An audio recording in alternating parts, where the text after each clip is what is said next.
Hello, everybody. Thanks for joining us. I'm Howie Hawkins. This is one of our Green Socialist podcasts.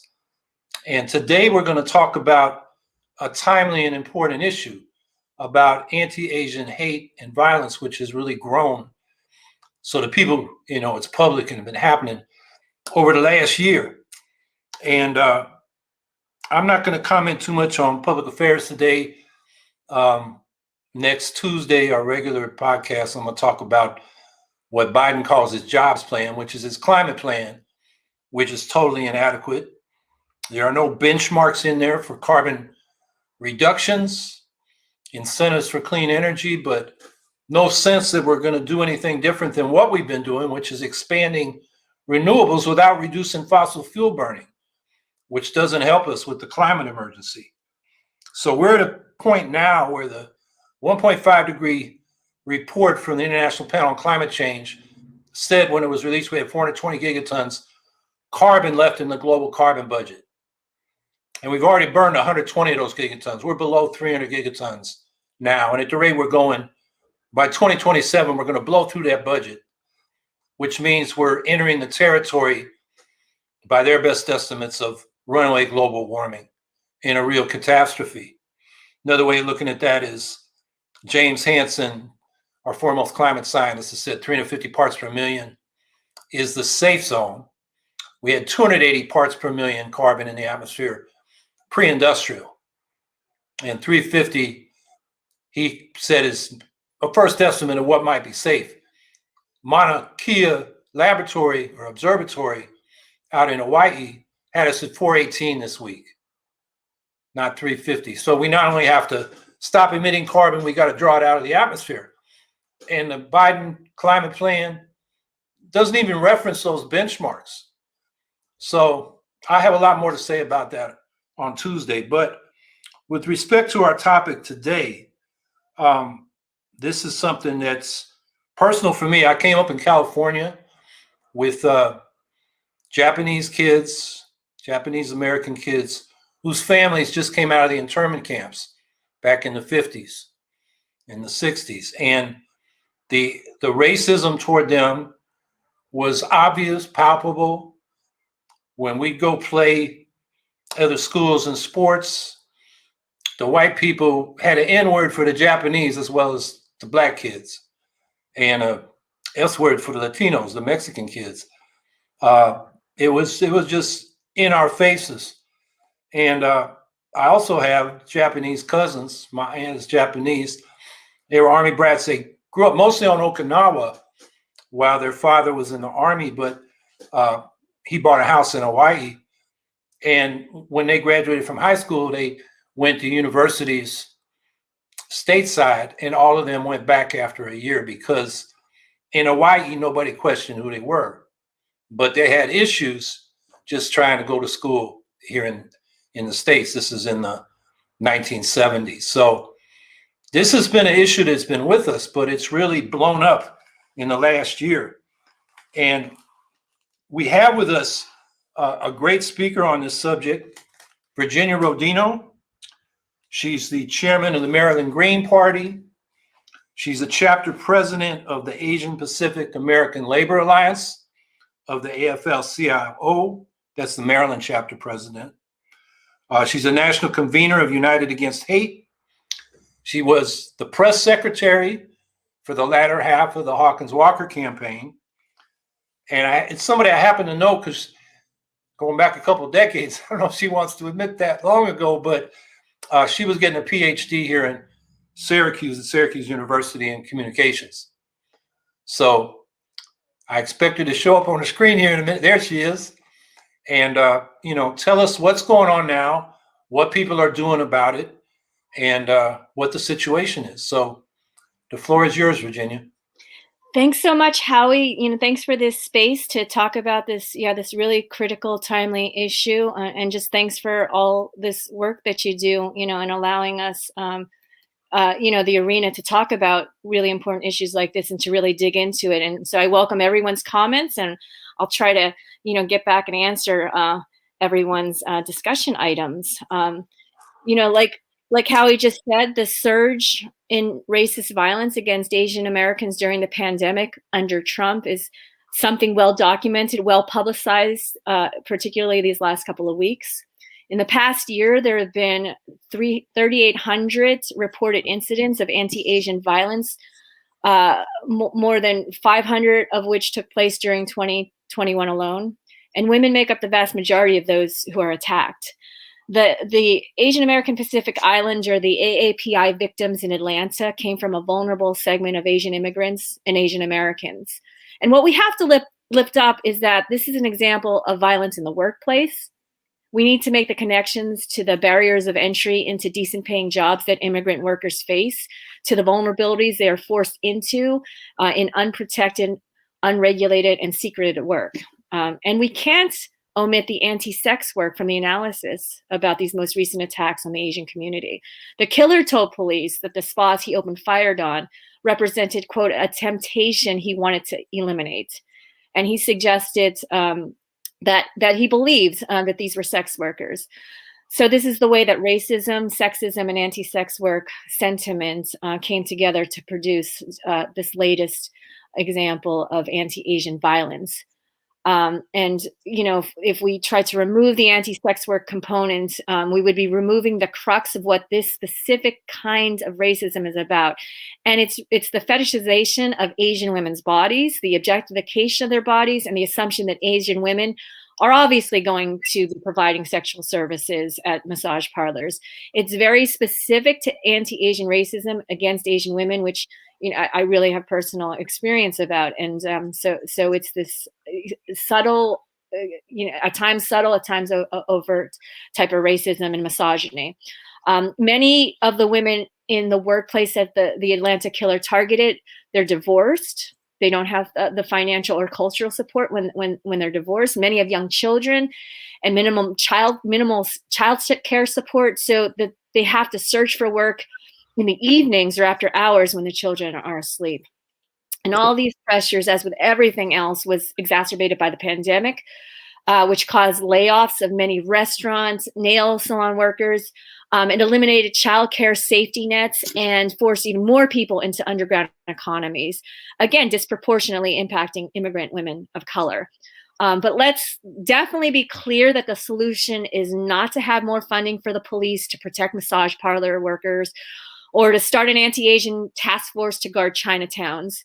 The solution here is to divest from policing altogether and to really invest in these labor issues, to help women pay their rent, to get them the COVID support they need right now that they're just not getting. Because it's really the systems that maintain this industry that make it nearly impossible for women to escape it. And as we know from past discussions about systemic racism, we know that this oppressive grip did not just start with, for example, the murder of George Floyd.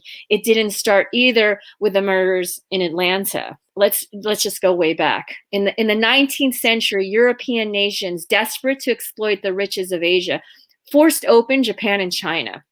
And they began a trade of opium for silk tea and silver. And when China attempted to end this trade by making the narcotic illegal, making opium illegal, foreign powers began two successive opium wars. And China's loss of both of those wars opened it up to further European and American exploit.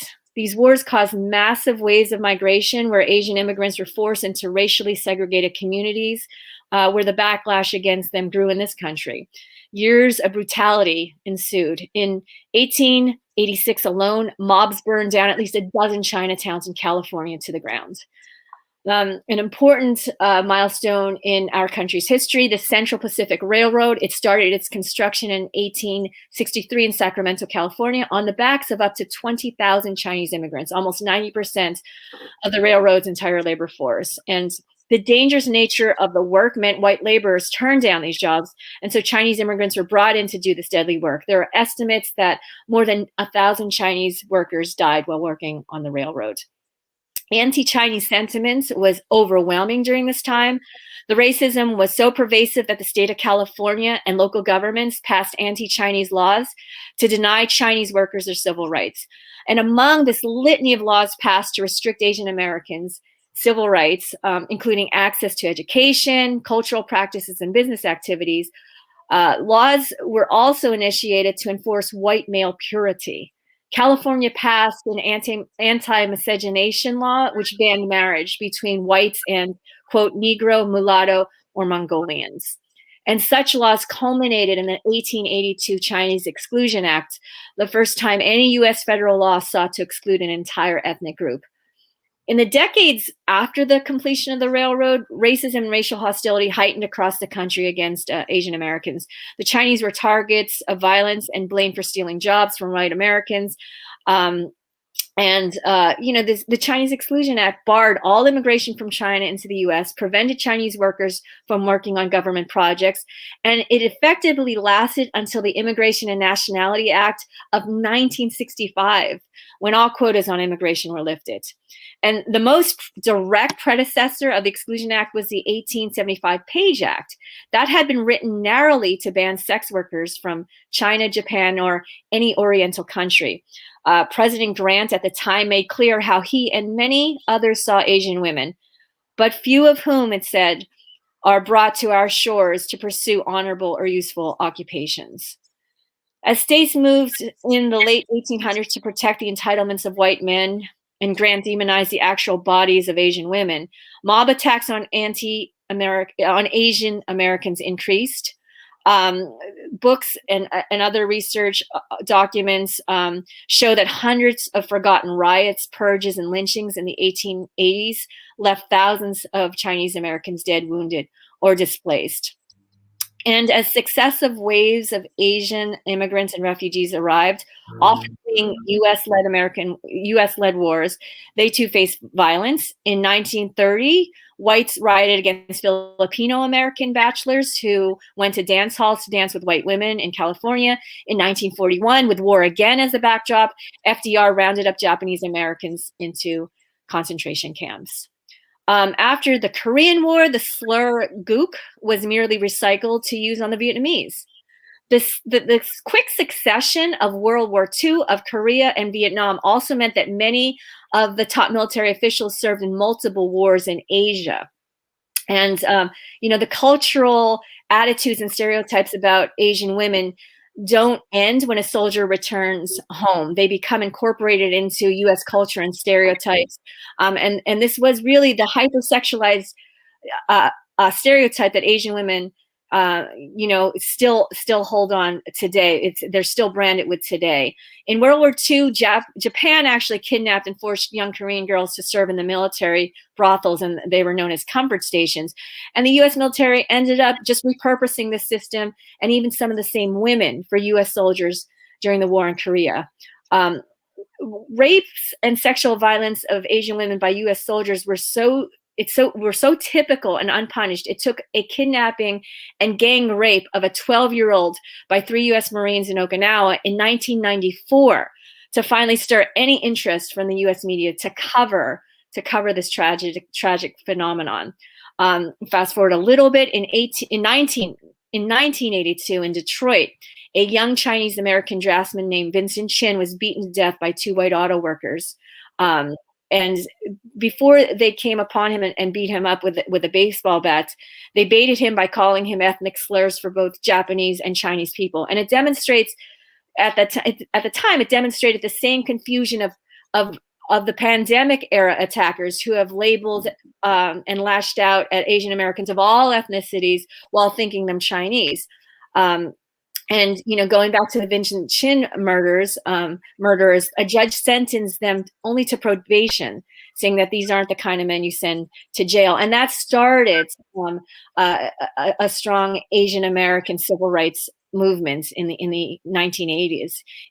But yet, massacre still occurred against Asian Americans. In 1989, a gunman opened fire on a Stockton, California elementary schoolyard, which was full of Cambodian and Vietnamese American refugee children. He killed 5 and he wounded 32 more. In 2012, another gunman murdered 6 Sikh Americans at a temple in Wisconsin. So, when Asian Americans objected to Trump and others' use of the Chinese virus branding. It was because many of us feared that these words would yield violence. We were told that we were overreacting. But now a year of anti-Asian rage has come to this. Children have been slashed in department stores. Elderly have been set on fire or pushed to their deaths.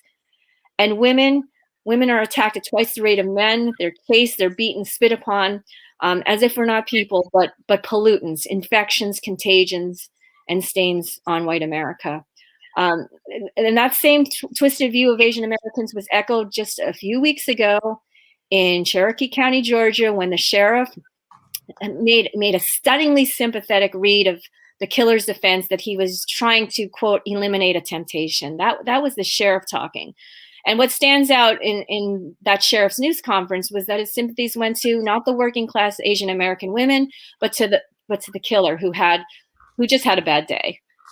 So we have to ramp up the work we're doing in our immigrant rights coalitions within the Green Party, in coalitions like United Against Hate, which formed a few months before the shootings in Atlanta. It formed before the January 6th invasion of the Capitol in response to the rise of far-right and white supremacist groups. And this is the work that we have to do. We have to stand up for women, for Asians, for immigrants, and for workers. So thanks, and I'm really looking forward to this conversation. And I want to jump in and say I apologize for being late. I was on a really dope podcast with the folks at This Is Revolution. Hey, y'all. So just very glad to be here to discuss this absolutely necessary, have this necessary discussion. And also, just thinking of the intersections of where Black people, Black communities can stand in solidarity and co-conspiratorship with Asian communities, because we do understand, we know what it's like, and being able to, how can we across racial borders, with all of the tensions that have existed between our communities, how do we surmount those things and show up, as Black communities for Asian communities? I mean, you bring up a terrifically important point about what our mass movement and people's movement looks like right now in the moment. And it really, I think the level of solidarity and support that I know that AAPI communities across the country have felt is in large part due to the work that the Movement for Black Lives has done over the past year, because that was a movement where we saw multiracial, multi-ethnic, multi-generational people come together, just broad swaths of our entire country, to talk about systemic racism and the systemic problems, and to link arms across all differences. And, so I think, the movement right now to stop AAPI hate absolutely stands on the shoulders of the Movement for Black Lives. And so even just locally here in Maryland, a friend of mine who's the president of the NAACP chapter in Baltimore City, called me up and said, he and his community wanted to hold a press conference to say that, Blacks were in solidarity of Asians, and, we're fighting the same systemic problems. And a member of Maryland CARE, the Council on Arab American Relations, which is the largest Muslim civil rights organization in the country, also called us up, in Apollo, Maryland, and offered their support. So I think that it's happening, and just reaching out, because, we know that we're not the only community that's being attacked, and it's white supremacy that we're all fighting, all of us, no matter what ethnic group. It's that system, that no matter if we are Black, Asian, or white, if we're indigenous, that is the system that we all need to band together to dismantle.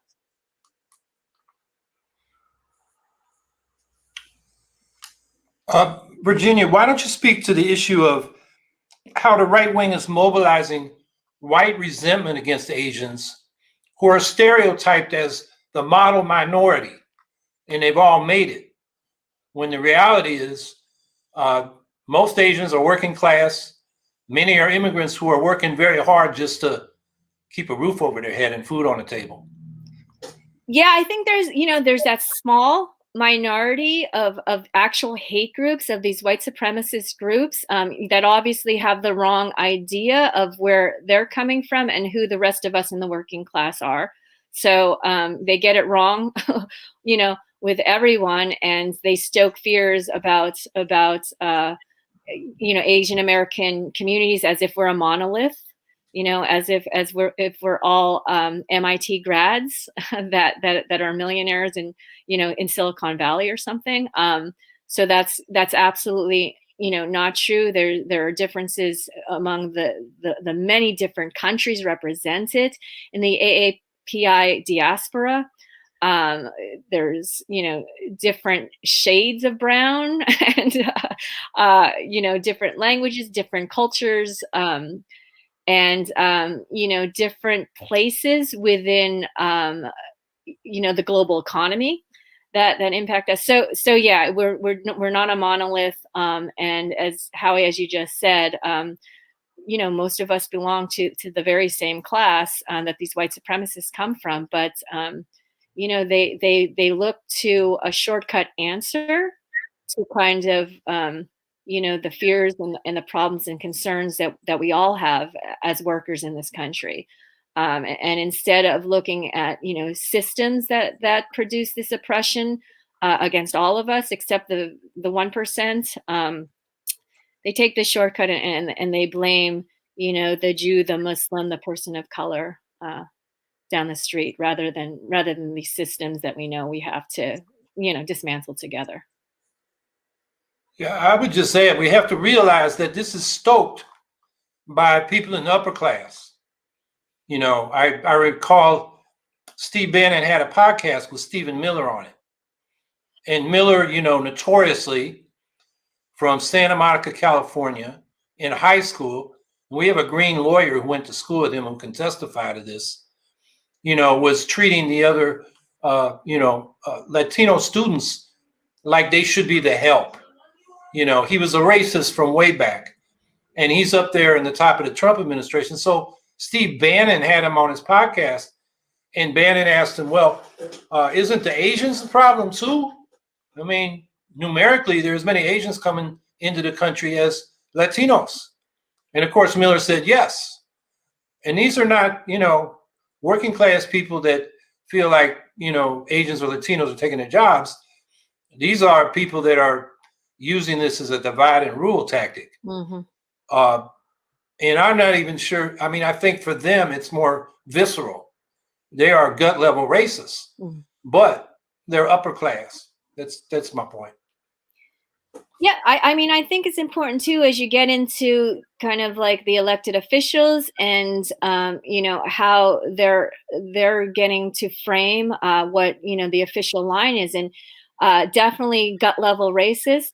But we have to look at the imperialism and how the two corporate parties have consistently looked at. Depending on what time period we're in now, it's China, of course, as an economic enemy. And so instead of, confronting the fact of what's going on with our economy, why is it failing workers? Why are we struggling on the world stage economically? Instead, we have to vilify and just put down a country in racist terms, and lash out at them racially. And I think that's what started the most recent kind of hate rhetoric coming out of the Trump administration. But, we definitely saw other presidents, Democrats as well, Obama and now Biden, calling China a threat, and I think that's very important because it could be a little bit more nuanced and polished and subtle than Trump's rhetoric, but it still definitely helps frame an entire population as a threat, and turns it into, instead of like an economic analysis, that visceral kind of reaction to people who don't look the same as we might. Yeah, that makes me think back to Vincent Chin, who you mentioned in Detroit. You know, the issue for some of those auto workers was Japanese imports. Now, China today, there's a lot of product coming from China, but U.S. corporations relocated there for the cheap labor. It wasn't the Chinese people that took these jobs here in America. It was the corporations that moved them over there. And they're not there to help the Chinese people. I recall, this is maybe 10, 15 years ago, there was talk of reforming the labor laws in China so the workers could actually have independent unions. And the American Chamber of Commerce in China lobbied the Chinese government, no, don't let them have real unions. So, you know, that's what we got to help people understand, that it's not, you know, working Asian people that are their problem. It's this system. And they use the racism to divide and rule over us. Yeah, it really doesn't matter. I mean, that same cookie cutter approach is the same anywhere. I mean, even when, you know, companies will come back to the US South now, you know, and relocate there, because it just keeps going, unless we have sort of this international solidarity that I think you're referring to, Howie, where you know, we see each other as members of the same group, as the same class, with the same interests, against these multinational corporations that are free flowing, that can cross borders whenever they want to, and move their capital wherever they want to shoot for the lowest common denominator, you know, and have the least impactful environmental laws and labor regulations and wages. And that's what they'll just keep doing. It's a race to the bottom. So it doesn't matter. But yeah, the way that they end up doing that is to use racism. You know, sometimes sexism, depending on the industry. But yeah. So instead of calling it like it is, they'll help spur up, you know, these ideas of racism, and we as workers and we as activists need to call them out for, you know, for what they're actually really doing. But it's not just any individual company. Obviously, it's the system. It's the economic system that compels these corporations to behave this way. So it just gets back to the systemic problems of capitalism, you know, and the fact that capitalism definitely relies on racism to get the job done. I'm interested in talking about who Asian immigrants are. When we're talking about folks, you know, we're always, you know, on this live stream talking about folks ain't a monolith. These groups are not monolithic. We're very, very diverse. And so when we're talking about who Asian immigrants are and talking about them, you know, what their economic contributions are, what they're coming in with, things like that, what should we know? How do we talk about them then as not a monolith? Is that what you're asking? But also, like, who are, Lord, I got excited. Who are Asian immigrants economically? You know, Howie touched on, you know, the idea of the model minority, that, and you said, you know, all Asian, this perception that all Asian folks who come in are at MIT and are pulling down these really, you know, shishi jobs and all of that. That's not necessarily the case. And I think a lot of folks are not aware of that.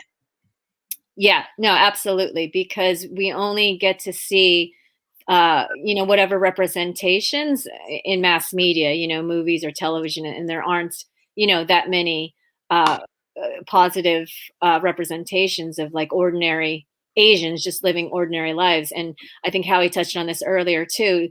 The vast majority of immigrants, you know, from any section of the world, but certainly from the many Asian countries, you know, including Southeast Asia, are working class folks, you know, and we are not members of the 1%.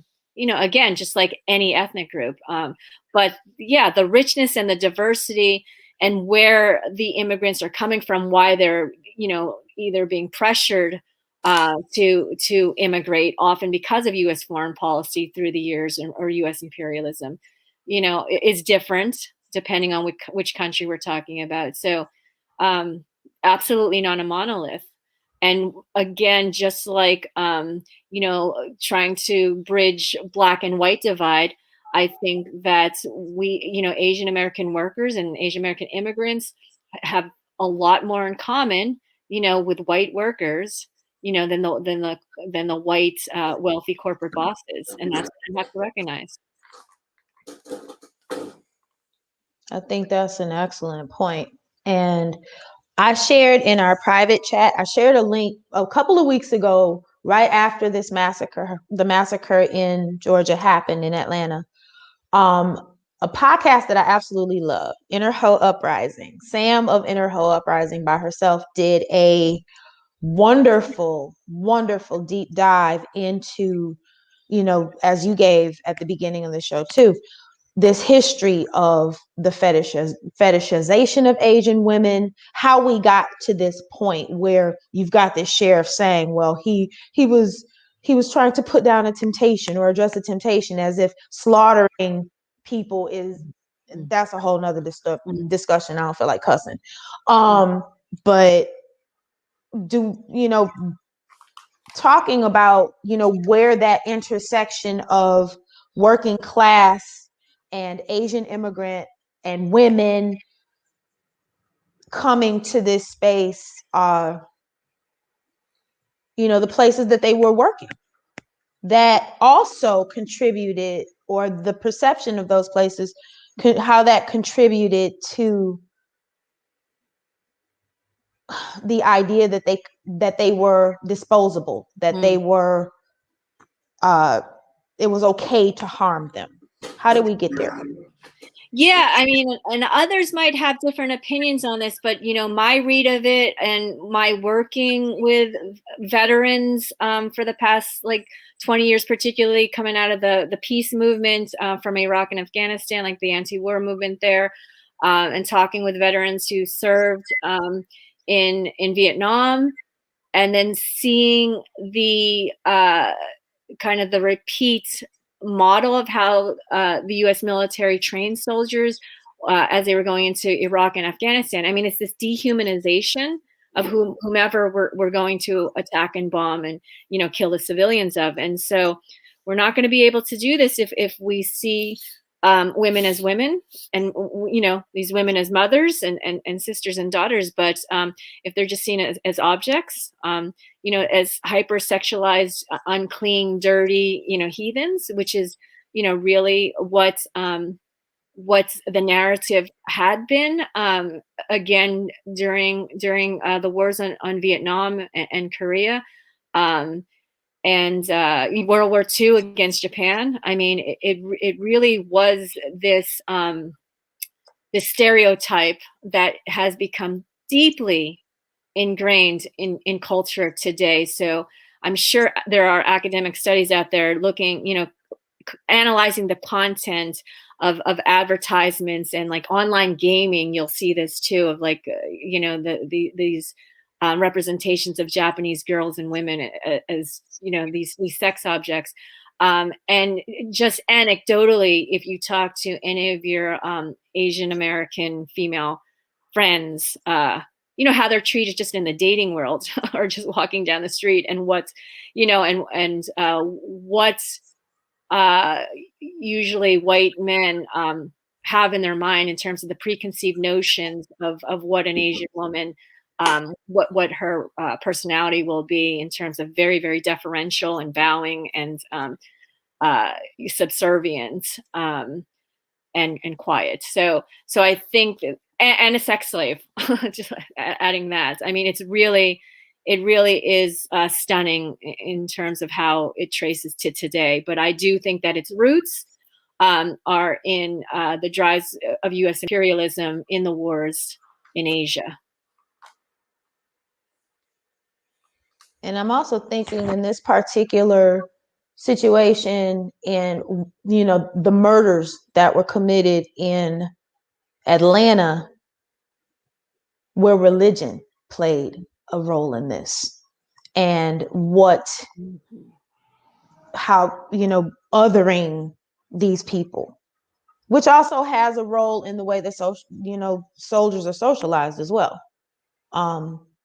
But the role that religion, that this individual, who I'm not going to dignify by calling his name, because he don't deserve that, but the way that religion played out in othering, these women, and othering, where they worked, and further help to dehumanize them. So I'm also thinking about that as well.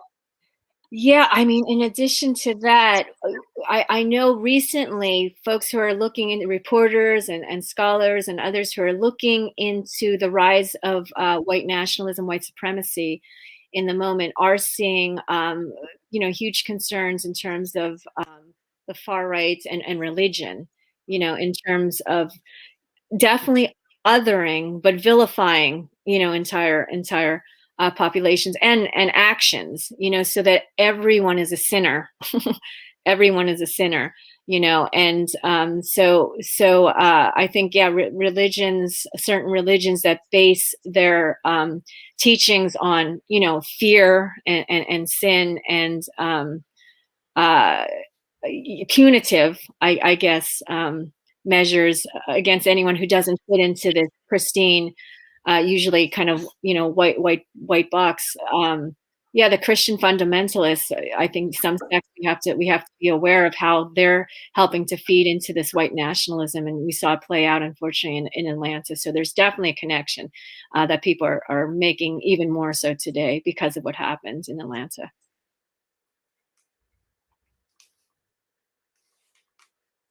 Yeah, going back to the Black Asian solidarity, most people probably don't know that Huey Newton and Bobby Seale got their first weapons when they started the Black Panther Party from a Japanese veteran of the Army named Richard Aoki, who was probably at the time an informant for the government, but he got involved in the movement and probably flipped. He became a ethnic studies teacher at, I think it was Hayward State, for many, many years. And it came out shortly before he died that he was probably spying on groups on the left. And maybe that's how he got a hold of Bobby Seale and Huey Newton. And then particularly the Seattle chapter, given the racism and the segregation where the Japanese and Black people were living in the same neighborhoods, a number of members that formed the Seattle chapter of the Black Panther Party were Japanese. So, it's sad to see sometimes in the Black community, we've seen this in New York, Black people attacking Asians on the subways, that they don't understand that it's not the Asian people that's causing problems for Black people. It's more the systemic racism, the exploitation, the mistreatment by the police, and the Asians got nothing to do with that. So I think that's something that we need to recall when we talk about, building solidarity. And in terms of these recent demonstrations, Virginia, I know the general message was stop Asian hate, but were there particular demands made in terms of what local government should do or the federal government? I think it just depended on where you were at, and I'm not sure how organized the communities have been in terms of they reacted very quickly. Again, I think building on the demonstrations for racial equality over the past year. But I think it just depends. And I know that in Apollo, where I'm coming from, what we're trying to do is lift up the fact that it was an example of workplace violence against a very vulnerable worker population. And so definitely, we are looking at kind of improving the standards of workplace safety. And again, the work that we're doing to improve laws and protections for immigrant workers would go a long way for this, and to pay people a decent wage. It really does filter into that. It's certainly coming out of the labor movement. It really definitely fits into, that's the type of legislation that we should be looking at, because, as I said earlier, it's not about increasing the number of police, which was immediately the response of many cities. Going into areas of Chinatowns or Japantowns, Little Korea, and just sending more police patrols out. And that actually, and I know we won't be surprised here, puts a lot of the members of the communities from which these Atlanta victims came from under more of a threat, because some folks might not be documented, and certainly people who may be seen as sex workers, are treated often not very kindly or fairly by the police, and so that the level of violence, assaults, and so on that happened to like massage parlor workers of, in particular of Asian descent, they don't go to the police, they don't report it, and it's because the police themselves, are not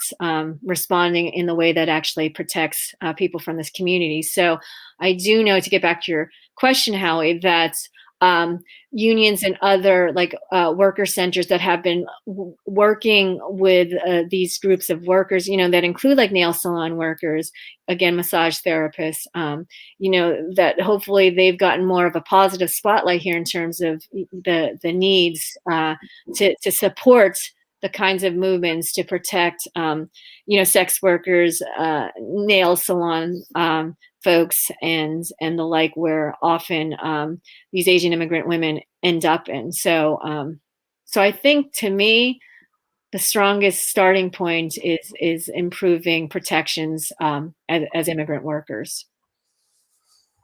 Yeah, we have a big issue for Asian workers here in New York State, because particularly in New York City, a good proportion, and I don't know the total, of the home health aides are Asian immigrants, many of whom who don't have documentation. So it's easy to steal their wages.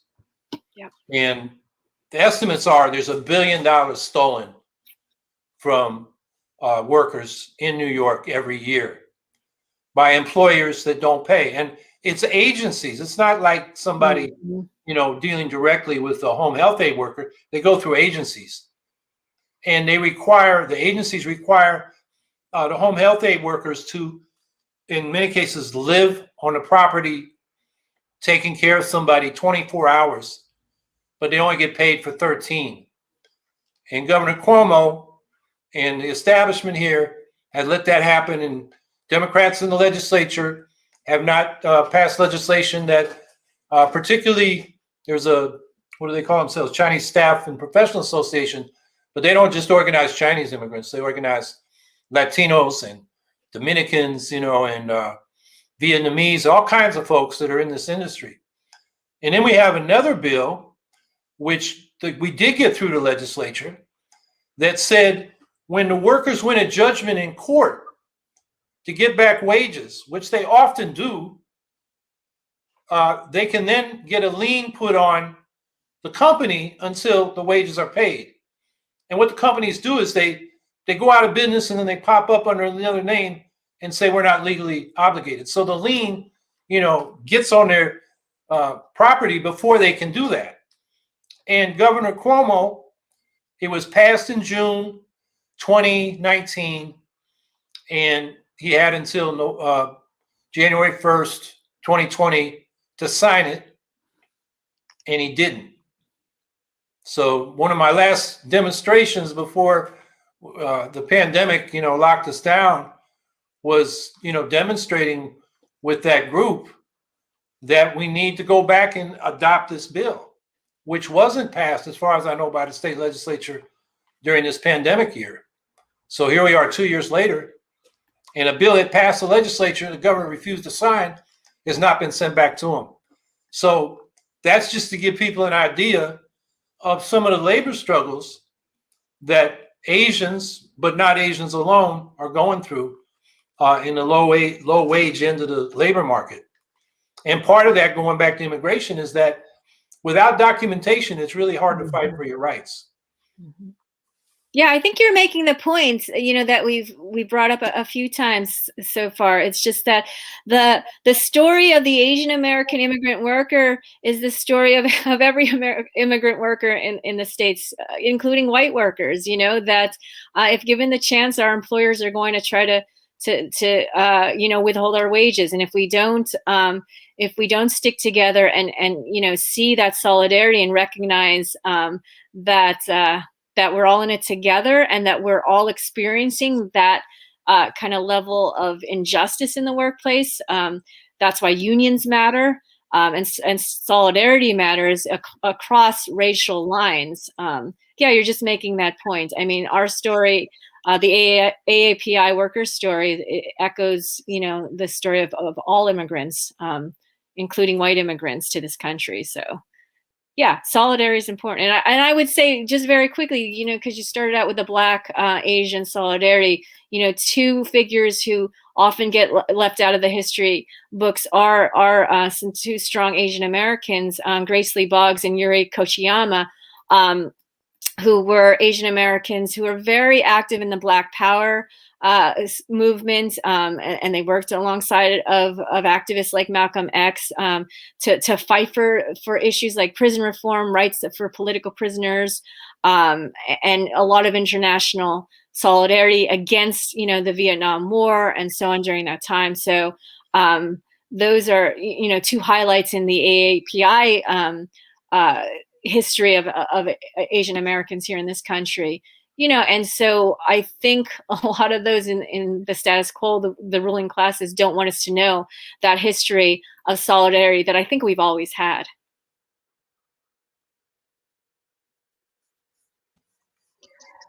And one of the things, because I'm looking at the chat, folks are like, y'all gonna run? I'm not thinking about electoral politics right now. How can Greens and also folks from other organizations and also people who may not necessarily be part of an organization, but how can we be helpful, countrywide? How can we help the work, help support the work that is already in motion?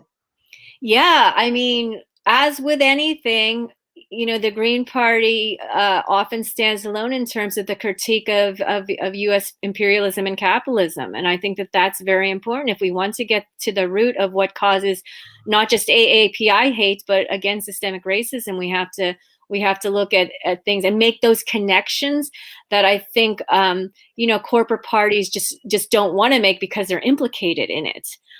So building the party in the Green Party in any ways that we can, and joining up and helping to organize events and talks and encouraging people to talk with each other beyond just voting and electoral politics, I think is important. And I think it's one of the strengths of what the Green Party does in our communities.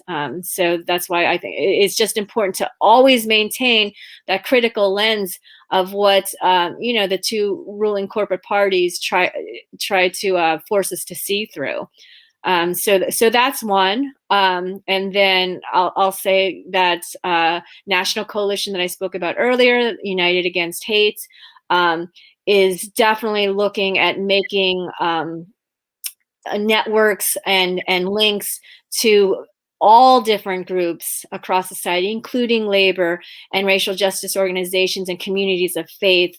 And it's non-electoral because it's really forming under a broad umbrella, bringing as many people to the table who want to stand up to simply white supremacy and to be ready for these now what's seeming like continuous attacks against our vision of what democracy is, and it is neo-fascist, and I think that it's pretty critical to be aware of what that looks like, and it incorporates racism, but obviously these neo-fascists and the far right are here to destroy the very fabric of any shreds of democracy that we can still maintain here. So UnitedAgainstHateandFascism.org is another network that everyone's, welcome to climb in under. So I think it's wherever you can, making connections and linking up to people and groups who are already doing this work. And if your organization or community of faith or school or workplace isn't yet talking about these issues, it's important to take information learned from this podcast, not just this one, but the other ones that you've hosted, and to start these conversations with our families, our friends, and our coworkers, our fellow students, and to have these conversations that those in the 1% don't want us to be having, in order to network and grow together, so that when attacks happen, we have the right analysis, and then we have the right solutions to struggle for. Yeah, I think it's important to realize that the Georgia voter suppression law is aimed at Asians, not just Black folks.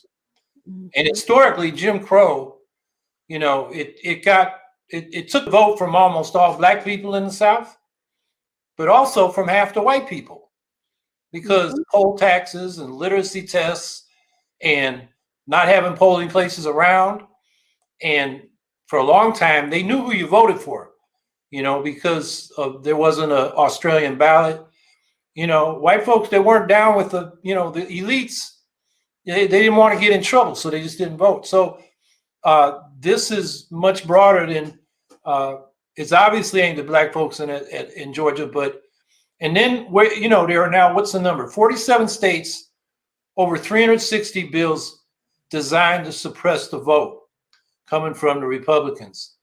And in some states, that's aimed at Asians or certain districts who tend to vote more Democratic, and the Republicans don't want them voting. So I think, that's another area where, we need solidarity. No, absolutely. I mean, opportunities abound right now. And, I'll say it for the last time here on our meeting here today. I mean, the groundwork was beautifully laid by the Movement for Black Lives in terms of busting through some of these walls that others erected between us, and showed the strength of a movement when, we really saw that our interests were aligned and that our oppressors were the same. So I think that that's right. And so in response to definitely the election of the president, of Biden, but also this is in response to, I think, the strong anti-racist movement as well. So, we just have to keep fighting together, but absolutely so many opportunities for connections, and just multiracial, multi-ethnic gatherings and community. And that's what we need to start building.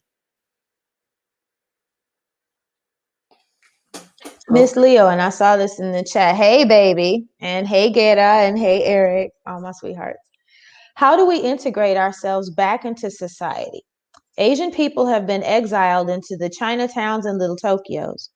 How can we better start coming together when there's so much self-segregation? What do you think?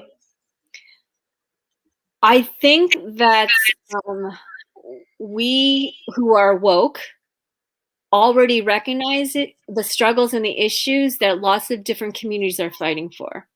And so when we look at the immigrant justice movement, and in this country, it's largely Latinx sisters and brothers. And I mean, that's a connection that we make. Again, I think a lot of the AAPI community was out in the streets for the Movement for Black Lives. I think that that's right.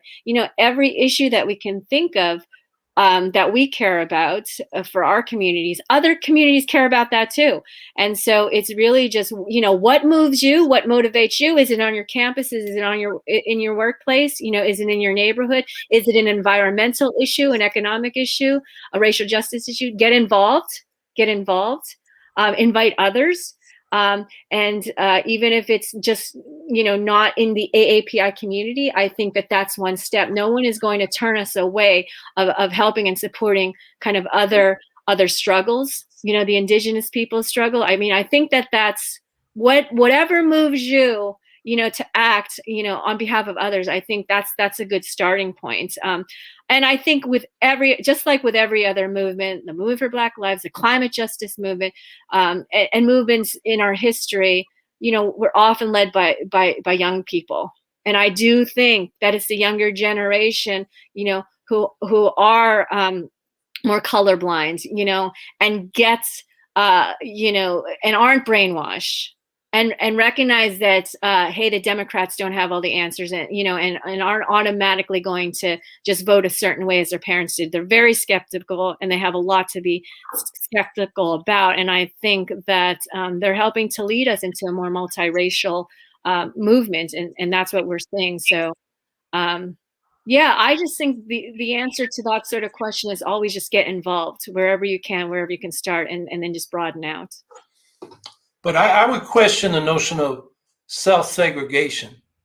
Housing segregation is what the real estate industry does.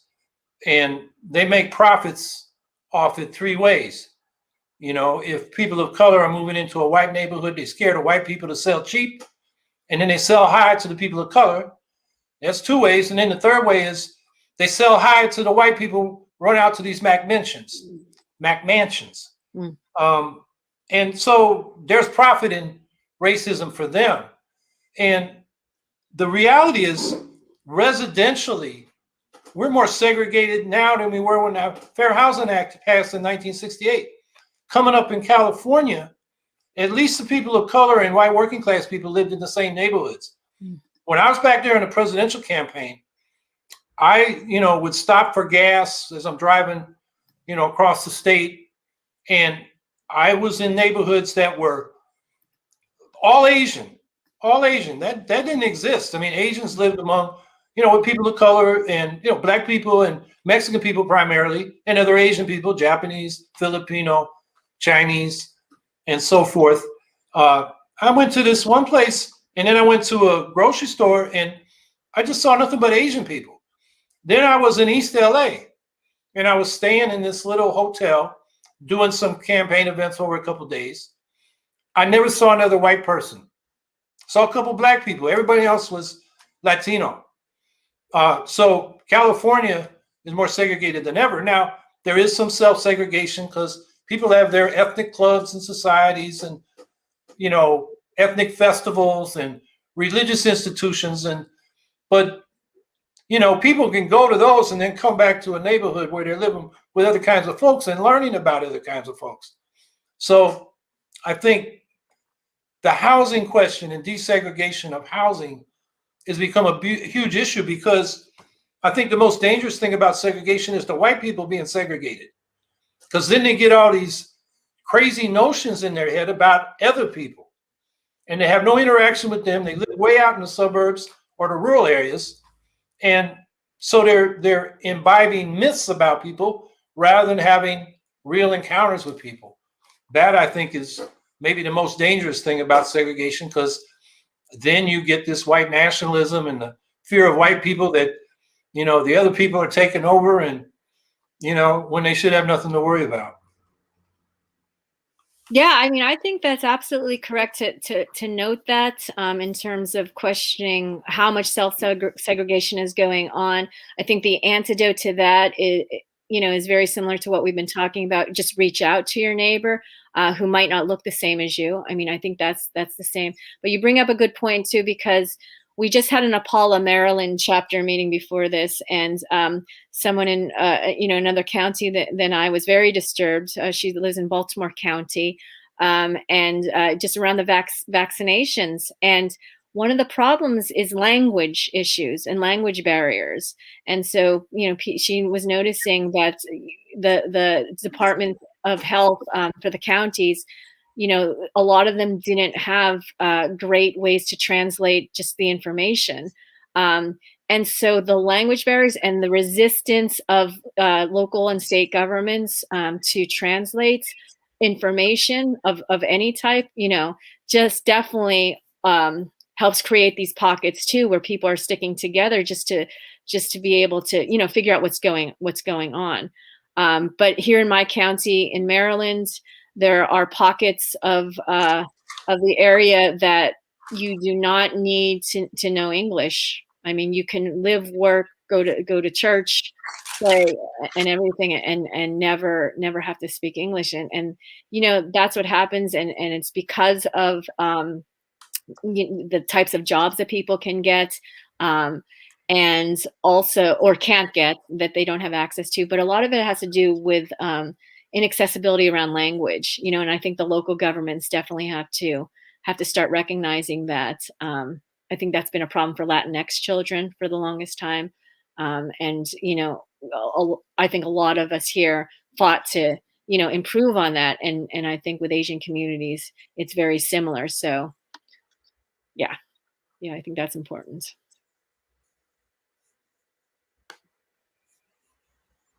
So if we want to leave folks with, or give people, well, you already did give people action steps, like getting involved where you are with the work that is already happening. Because I mean, we always, when is, and see, this is the foolishness that I don't have time for. We already addressed Black Asian solidarity. You can go back where you came from. Someone is asking, would you suggest a language test before people immigrate here? I don't know if any of us would do that. No.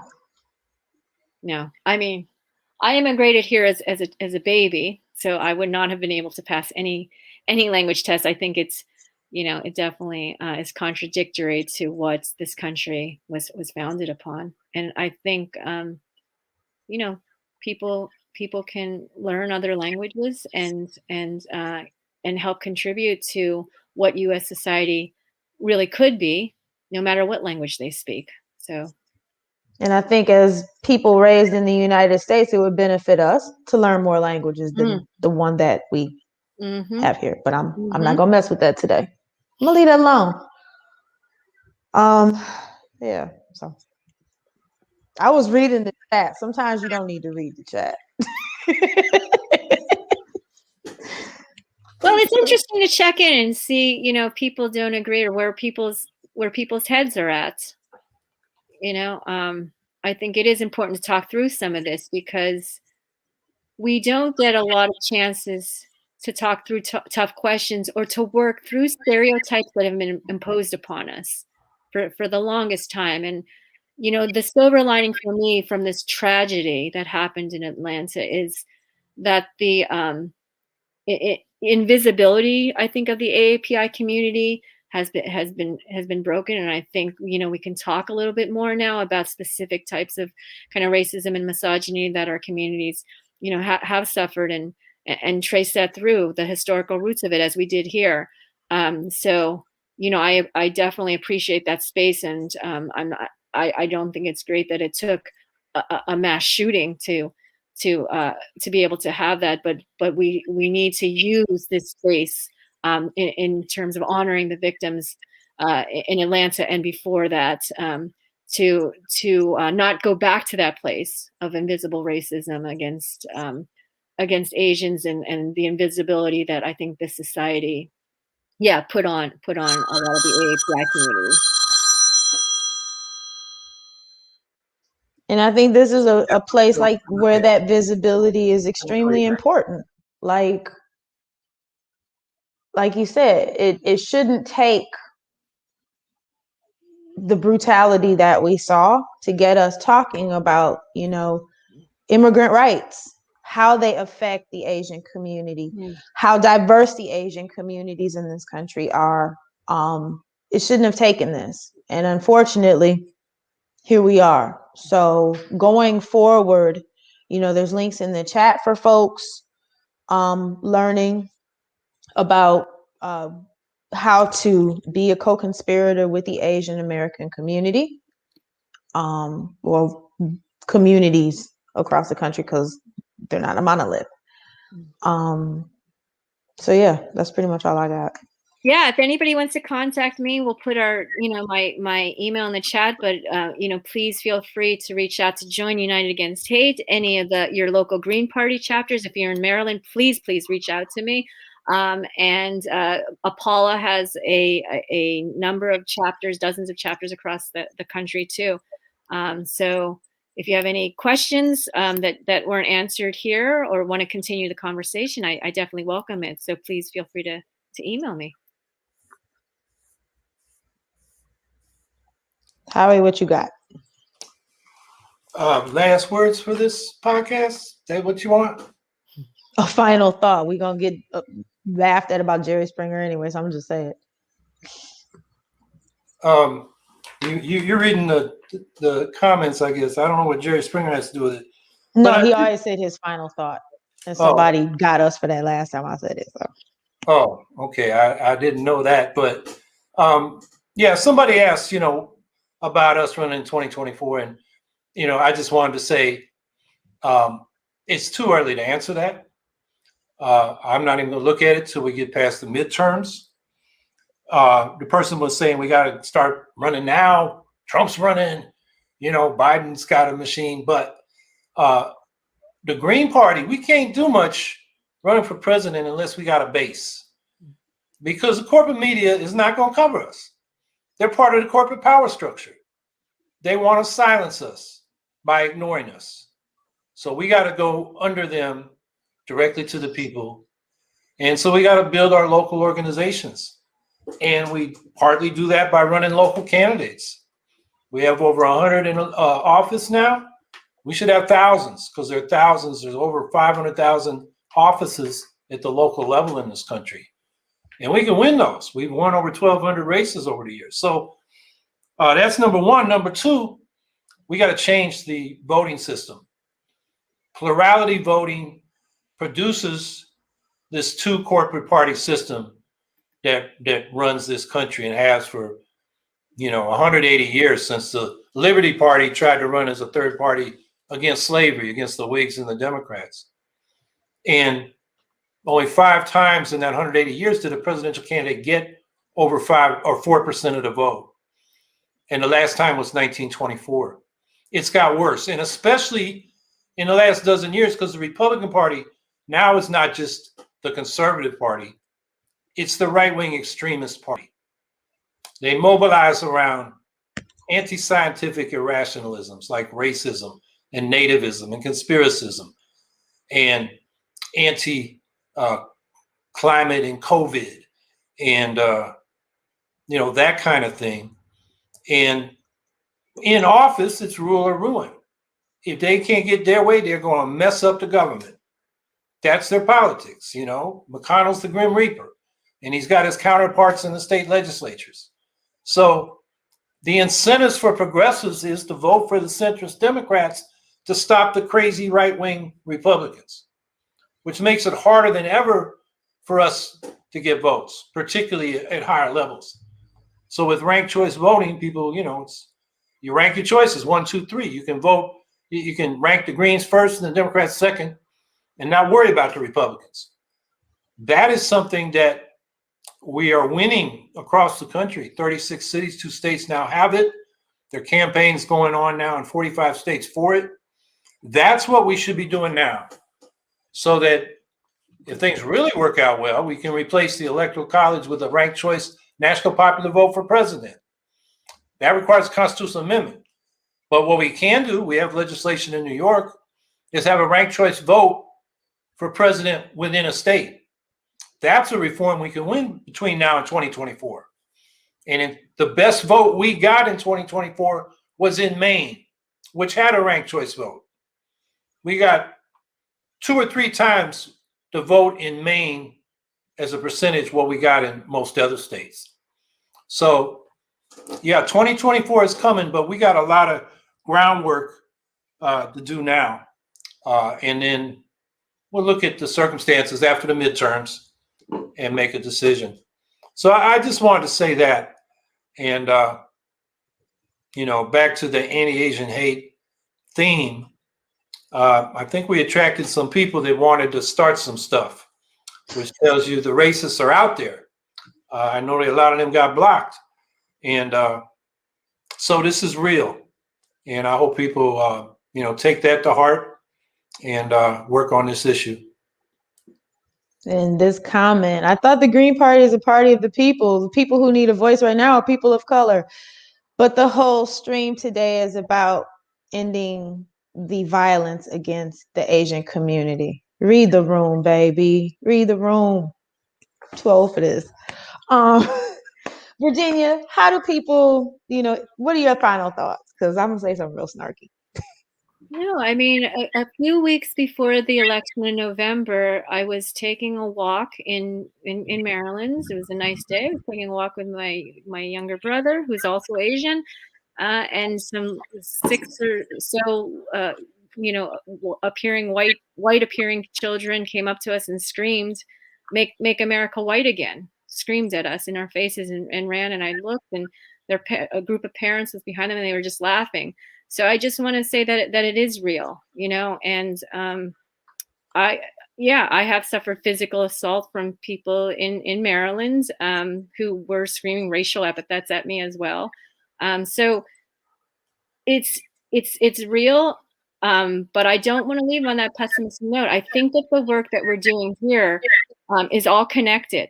It's all connected. So those of you who are listening and who understand what we're saying, and are in some agreement or want to learn more, this is the way to do it, because the critiques we're making about a lot of different issues, the critiques we're making about a two-party system, that really allow and foster kind of this hate to go on, is the work that we need to continue doing. So I want to really appreciate you two and your campaign team and all the work you've done, your whole lives, because it does make it a better and safer place for those of us, like me, and to have this space here to be able to talk this through and to reach more people is what we have to continue doing. So thank you both. Thank you. Thank you for the work that you are doing and making the space to be here to, speak in depth. We can't talk about this issue. You can. And so thank you for making yourself available today to be here to provide this for everybody. And I have one more last comment based on what I read in the chat. Somebody said proportional representation is better than ranked choice voting. And I should have made clear when I said ranked choice voting, I'm not just talking about the special case of single seat executive offices. You can do multi-member district ranked choice voting. It's called in a lot of countries single transferable vote to get proportional representation. And it's, I think, really important that Greens push for that as these ranked choice vote campaigns move forward. In Australia in 2019, the Green Party, they have single seat ranked choice voting, 150 districts for their House of Representatives. The Greens got 10% of the vote, and they got less than 1% of the seats. They got 1 out of 151. Where the major parties, their equivalent of Democrats and Republicans, they got, one of them got 45%, one of them got 33%. They got all the rest of the seats, almost all. There were a couple independents. So if we get rid of plurality voting and replace it with ranked choice voting from single member districts, all we said is done is the Greens will get more votes in the first round, but then the two major parties are still going to run the legislatures. So we need to go for multi-member ranked choice voting for legislative bodies. That's really important, because if we get that, then the Greens are going to be in our legislatures, and it's going to put us in a lot better position. Which got off the theme of this podcast, but since somebody brought it up, I think it's an important distinction that ranked choice voting can be used for proportional representation, and we need to understand that.